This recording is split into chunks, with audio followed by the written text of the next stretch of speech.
Hello and welcome to Cook UK. Today we're going to show you how to cook a Valencian paella, known as Paella Valenciana in Spanish. So the first step is to get the barbecue going. As you can see there's still flames coming out of the coals.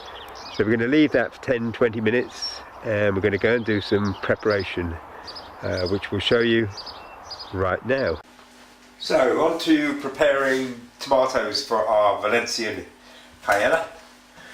We're using fresh tomatoes. It's quite okay to use canned chopped ones, but fresh ones are better.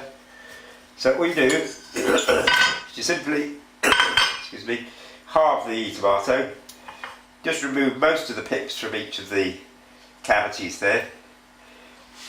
You don't need to go mad on that, but just get rid of the worst of them.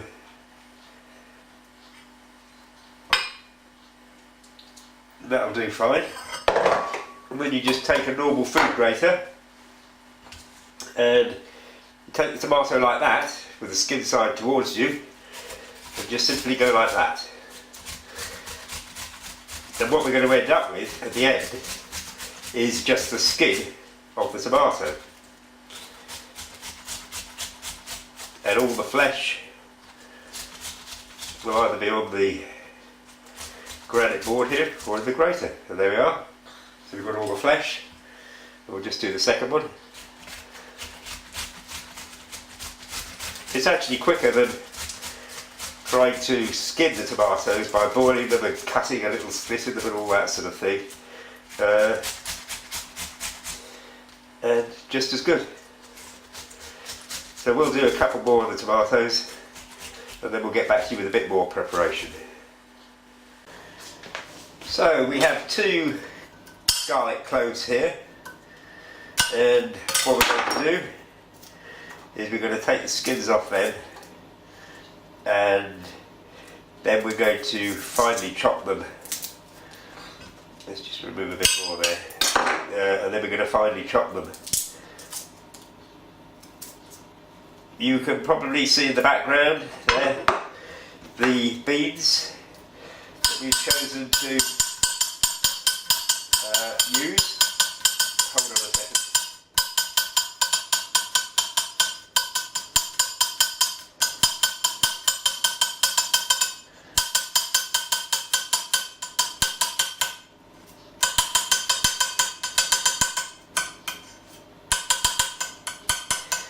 And as we say in our recipe, if you can't get the exact beans specified in the recipe, do exactly what a Spanish cook would do for a paella, and use what's fresh and what's available. In this case, we've got runner beans and French beans, and we're going to use some cannellini beans to give us the white beans. So you need to chop the garlic reasonably finely, because we don't want to find large bits in our paella. So there, we've done one, and we'll do the other one in a minute. Now, what we're going to do now is we've got a small pan here, and we've got the saffron in the pan. And what we're going to do is put the saffron, which I've just done now, we're going to put the saffron on a medium heat, and what that will do is that will slightly fry the saffron and certainly crisp it up a little bit. Then we're going to take it out, and what you'll see is that the saffron is crisped up, and it'll be much easier to break into small little bits, because when you add the saffron to the paella, you want it to diffuse itself all over the paella and be around the paella in equal amounts, because otherwise what you'll end up with, we just want this for 30 seconds, otherwise the paella, the saffron rather, will start to burn. Yes, you want the saffron. You want the saffron to be spread all around. So the saffron is crisped up now. It's difficult to show you because what happens is when you crack the saffron into small bits, it tends to jump off the plate. And given the cost of saffron, we don't want that. So anyway, I'll do that in a minute because my hands will get in the way of showing you the final thing.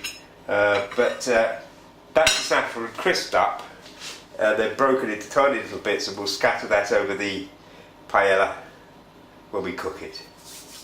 So that's our beans prepared, our garlic chopped, finely chopped, and our saffron ready to go into the paella.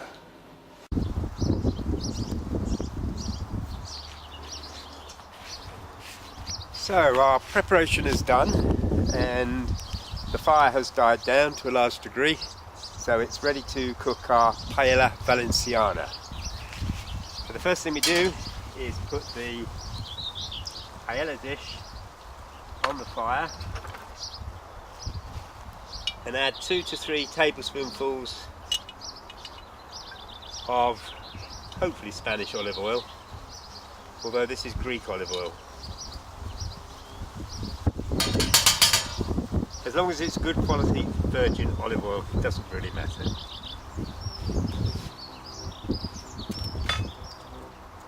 So the next thing we're going to do is get our chicken thighs, and we're going to put 4 chicken thighs into the paella dish.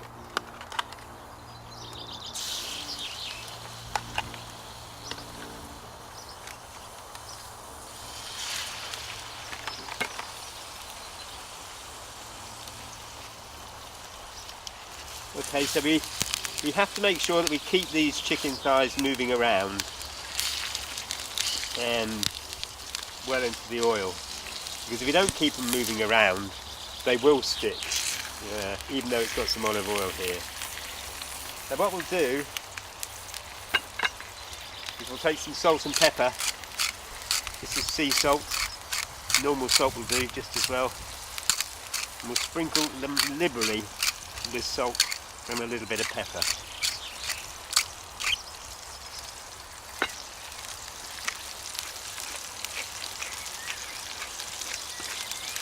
In fact, it will be salt from now on because we've just run out of the sea salt there. So we're going to cook these for about 5 minutes until they brown.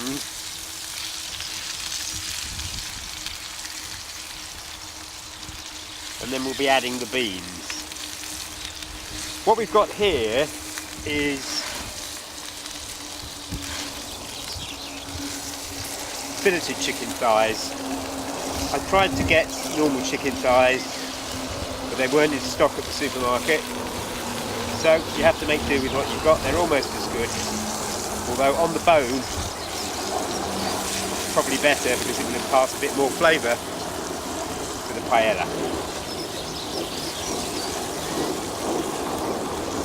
Now, as you can see, we're cooking on a barbecue. You can cook on a hob inside your kitchen. What a barbecue does is it spreads out the heat at the base of the pan so that all parts of the pan are heated evenly. So this really comes into play when you add the rice, because it's important that the rice is cooked evenly all over.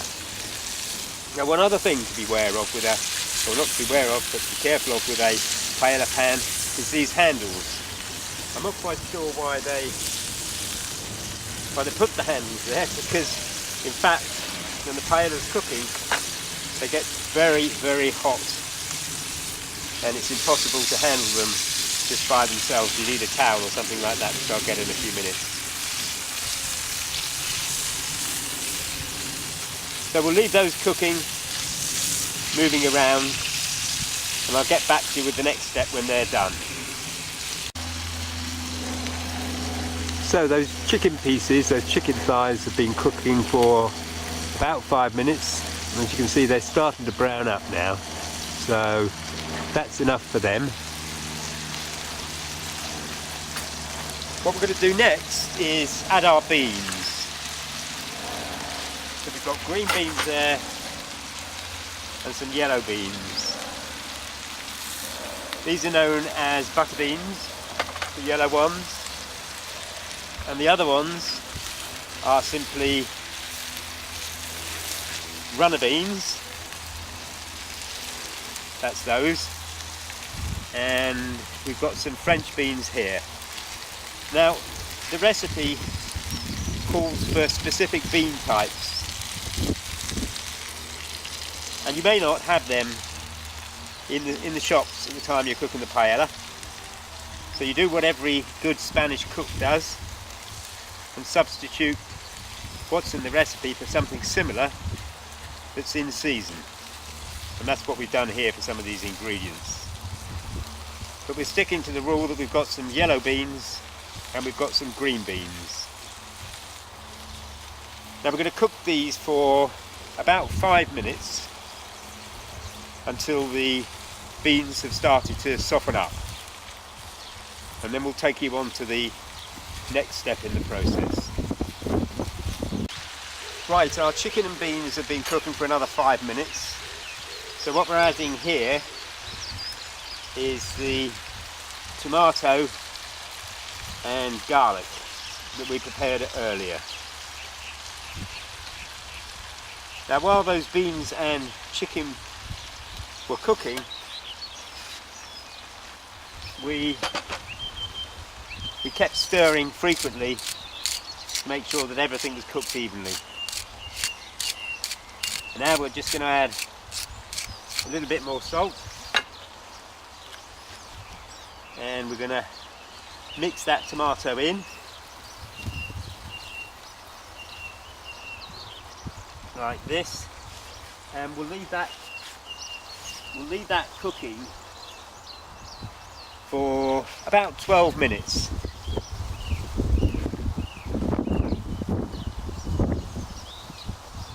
Now at this stage, whoops, I've got a dodgy barbecue here. Keep on going down.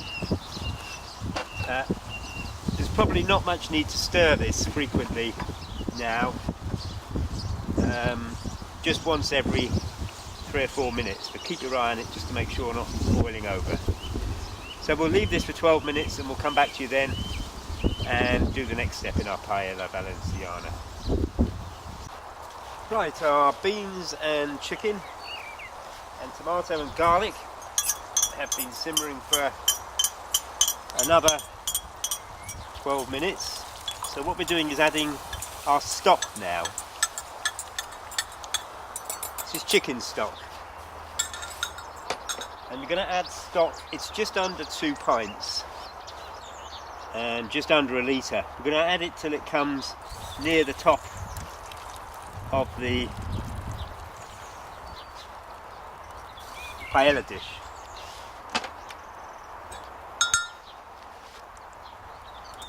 Principally because that's about as much as you can get in, and secondly I know it's correct given the fact that we're going to add around 280 grams of paella rice.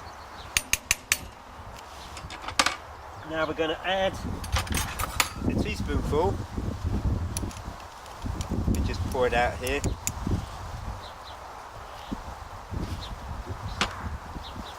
of what's known in England as sweet paprika. In Spain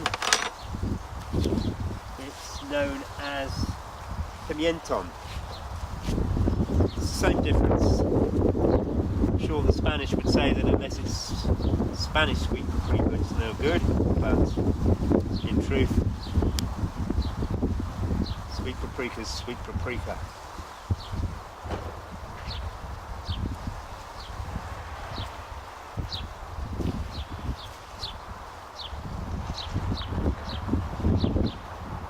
Now we're going to let this simmer for about 10 minutes. Now before I cut the camera, let me just tell you a few things about a paella. Firstly, the paella dish.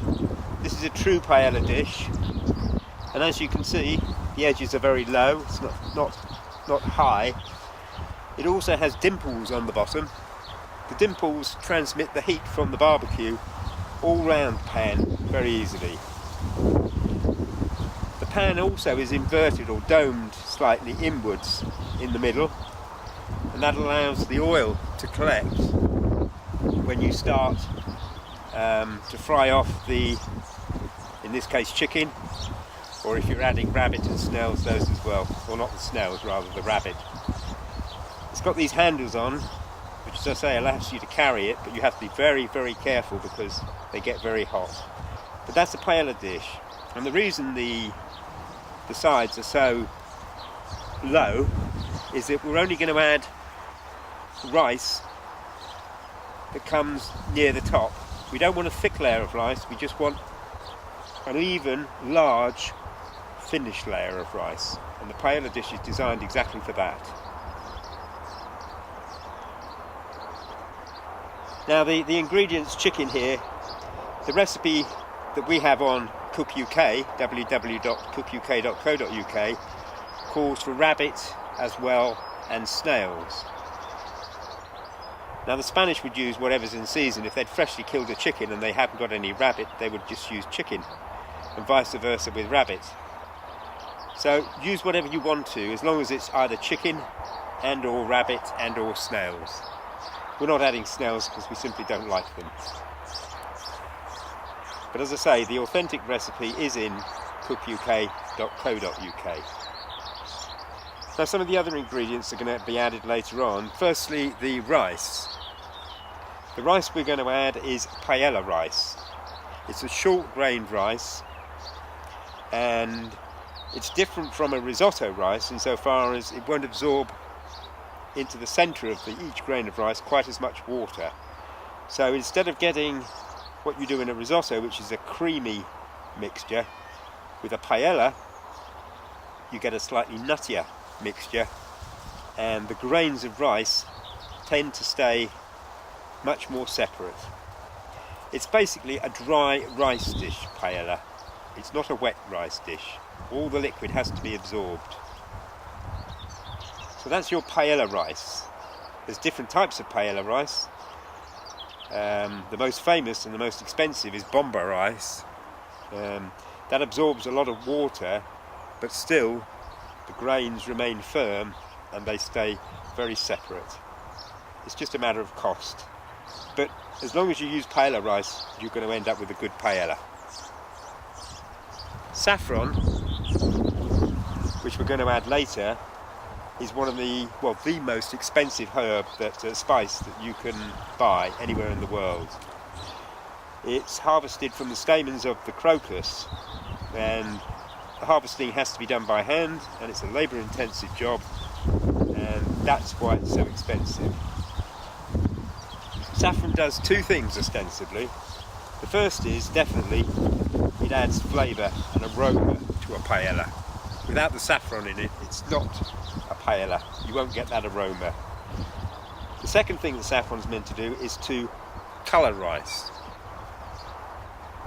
Now actually, the colouring effect of saffron on rice is minimal. You'd have to add far, far too much saffron to come up with the bright yellow rice that you see in the pictures on the internet and in the rice you see that's served up to you in even the best Spanish restaurants. So how do they get that yellow colour? It's quite simple. They use food colouring. In Spain, it's not a bad thing to use, not thought of as a bad thing to use food colouring. It's just accepted as part of the process. In the villages where they cook paella, they won't use food colouring, and you will end up with a rice that's slightly whitish, so slightly yellowish, but mainly white. And most of that colour will have actually come from the sweet paprika, not the saffron. Try it at home and see, because on the recipes they tell you, and then the pictures they show you, they don't actually point this out. It's as if the saffron is going to colour it this bright yellow colour. It won't. So, that's about it for the ingredients. We're going to come back to you in a few minutes when this is cooked through and the beans are tender, and we're going to add our rice and saffron.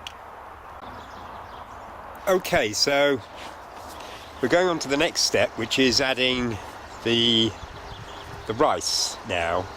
I've zoomed in on the paella. You can see it's boiling. That's because this barbecue has an adjustable grill. We can heighten the grill or lower it down. At the moment, just before we're going to add the paella rice, we've got the mixture boiling. And what we're going to do is we're going to cook the paella for 10 minutes like that, then lift the grill up so it's not boiling so much, and then cook it for a further 10 minutes.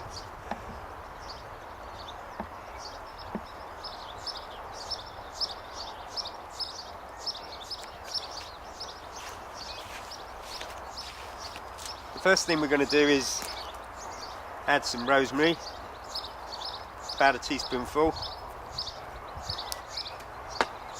If you were in Spain, you'd add a sprig of rosemary, and indeed in England, if you can get hold of it from the supermarket, add a sprig of rosemary, and that'll do fine.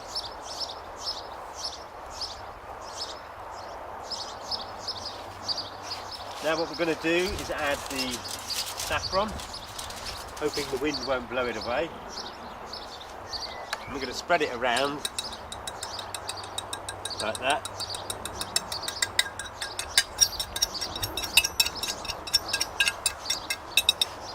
Saffron.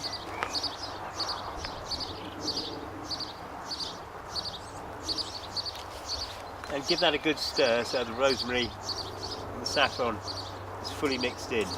It's quite important to get the saffron well mixed in, because individual sprigs of it will add colour, and you can end up with sort of a streaky rice where the rice is touching the saffron, or 2 or 3 strands of it, and it doesn't look so good.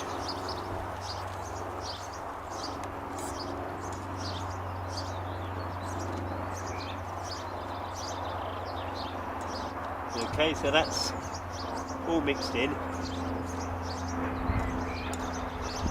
actually the saffron has started to impart a slightly deeper colour in conjunction with the paprika, which we added earlier. So now what we're going to do is we're going to add the rice. Now all the ingredients are at the end of this YouTube video. They're also on cookuk.co.uk, where there's more pictures, and we go into a lot of detail about the general principles of cooking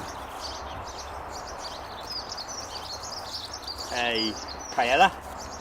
We also have lots of details about saffron, the different grades, what it does, where to buy it from, paella rice, the different types. We go into it in a lot of detail, more detail than I can ever give to you on this video. As I say, that's on www.cookuk.co.uk. So now what we're going to do is just gently ease that rice in by just moving everything around, so that the rice is sitting reasonably evenly on the base of the paella pan.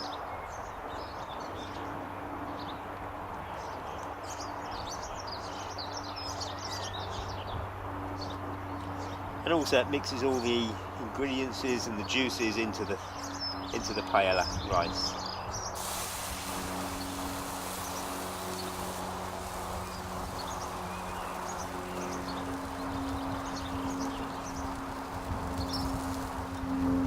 So there we have it, that's our paella. And what we're going to do, as we say, we're going to leave that cooking on a boil for about 10 minutes, and then we're going to lift the grill up a bit so that it's simmering basically, and we're going to cook it for a further 8 minutes rather, by which time the rice should have absorbed all the liquid and we should be ready for eating. As another aside, as the rice cooks, at the base of the pan towards the end of the cooking, the rice starts to almost go slightly crispy. Now, excuse my pronunciation, because I'm not very good at Spanish pronunciation, but that layer of slightly overcooked rice is called socarrat. That is a delicacy. What the Spanish do is they eat the paella, save the socarrat, and then spoon it off like that and eat it at the end. Now, the way to try and get that effect, some people actually, in the last 2 minutes of cooking, or the last minute and a half, turn up the heat. In other words, lower the grill onto the barbecue to try and get that slightly semi-burnt, not burnt, but just almost crispy, slightly rice. It's very difficult to do, and I suggest for your first few paellas you don't try and do that. You just cook the paella as it should be. And then that's something for when you get a little bit more experience, maybe. So we'll leave this cooking, and when it's absorbed all the water, we'll come back to you and you can see what it looks like. So our paella's been cooking for 10 minutes on a high heat and 8 minutes further on a slightly lower heat. So the final step is to cover our paella. You can use a towel or whatever you have. We're using silver paper, and take it off the heat. And we're just going to pop it on there and leave it to stand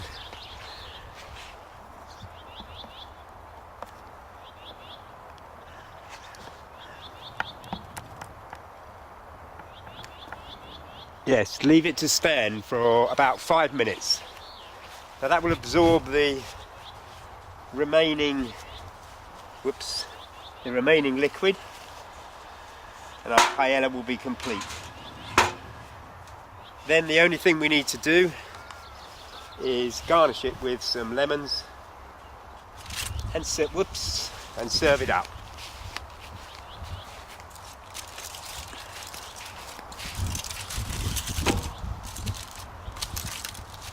We'll get back to you in a few minutes. So there you have it, a delicious Valencian paella. One thing we did forget to tell you is that while the rice is cooking for that 18 minutes, don't touch the paella. Don't touch it at all. That's how they do it in Spain when they're cooking it properly. What is interesting though is that when you see them cooking the large paellas, the huge ones for 100 people or so, of course then they're shifting the rice and all the ingredients around the paella dish through a lot of the cooking actually, so they're not cooking it in the proper way. And if you look at the base of the huge paella dish, you'll see that the fire is positioned in the centre of the paella dish, which again means that the heat is not distributed evenly, and so you're not getting an authentic, let's say, paella. But it just goes to show that everyone enjoys eating those paellas, and if you can't cook it in exactly the traditional Valencian way, then do your best and you'll come up with something that is really tasty.